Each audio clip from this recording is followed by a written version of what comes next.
can talk about the numbers, Deputy Speaker, but I want to share the stories behind this urgent need for productivity that the government refused to address. I want to share a story from Claire, from my electorate, and I quote, "I'm a mother of 2 adult children, married and nearing retirement. I live in Montrose and I'm an active environmental volunteer. My youngest has just moved out of home, aged 23, and he's finding it really difficult to afford groceries and rent, despite working full-time in a well-paid job. Last week, he told me he hasn't been able to afford a block of cheese for 3 months, uses not quite right and other unbranded foods, and doesn't get enough veggies to eat, relying on $1 tins of tomatoes and tinned beans on special to make a healthy meal. When he was living at home, we tried to prepare him for the challenges ahead, but he said he had no idea it would be this bad.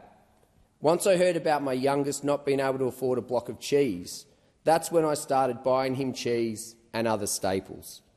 I never, in my wildest dreams, imagined I would need to help out our adult children with rent and food so they could remain housed and fed. This is not only their burden, but mine too. At my age, it shouldn't be.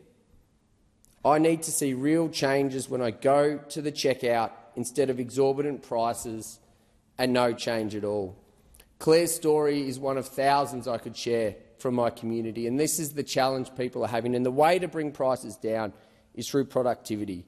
The way to bring interest rates down is not to fight with the RBA governor, it's to increase productivity. And to quote the Reserve Bank Governor Michelle Bullock, "The only way interest rates can be reduced is an improvement in our appalling productivity." But again, we don't hear about productivity. I commend the member for Ford for bringing this motion, because the government don't talk about productivity. They don't want to talk about productivity because they do not have a plan to increase it. It is going backwards, 0.8%, negative 6.3% under this government. With the changes to the IR laws, it's getting harder and harder for business to have flexibility. Everyone wants workers to earn more, but it has to be at a sustainable level, which is done through productivity growth. And we see with this government, they've got a line for everything and a solution for nothing. And the sad part is, it's the members of Casey and the members of Australia that pay the price for this government's lack of action. Authorised by Aaron Violi, Liberal Party, Lilydale.